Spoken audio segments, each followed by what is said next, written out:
One of the hardest things as a manager is losing a team member you love.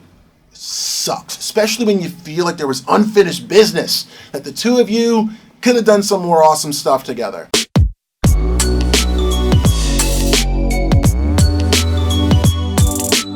Today I want to share a story about an employee that I lost many years ago.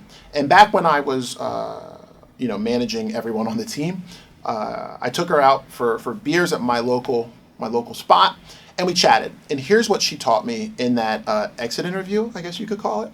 She said to me, Will, something that I realized with you was that you were so willing to help team members when they were struggling that the people who were high performers really didn't get your attention. Because you knew you could throw problems at them and they would find a way to figure it out and keep things moving forward.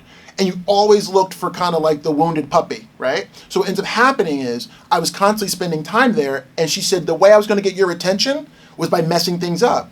She was like, you kind of telegraphed to the company that if you mess things up, Will be there for you. But if you are crushing it and doing your job great every day, he probably won't have as much time for you because he's all day working on the people who are struggling to be successful. And that learning has stuck with me since that day. I mean, that's got to be a 7-year-old conversation. And the cool part is that person has expressed interest in coming back after many years, so maybe we can finish that unfinished business.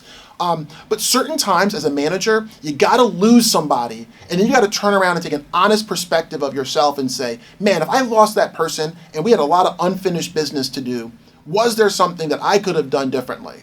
Do not allow yourself to play the mental games to try to downplay their value or something to make you feel better about yourself. Sometimes you got to take the L, say, shit, I lost this person that I really wish I still worked with.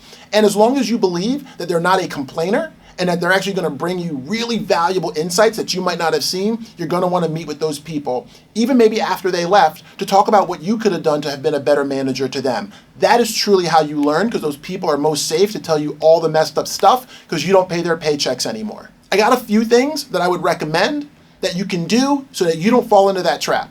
So we developed an MVP program at SEER. And by doing that, and by creating MVP dinners where we took out those folks and had lunch with them, which I think I have one today actually, it made us have a thing that we consistently kept our pulse on some of our highest performers. And it wasn't up to me to remember to go grab coffee. I had created something in time in my calendar to spend time with those folks. We also then instituted things like FYFs and other types of shout outs inside of the company where people knew that they were recognized and they knew that you had realized their work and that you had valued the work that they had done for the organization. So one of the other things you can do is have other people in your team nominating people that you might not get exposure to specifically.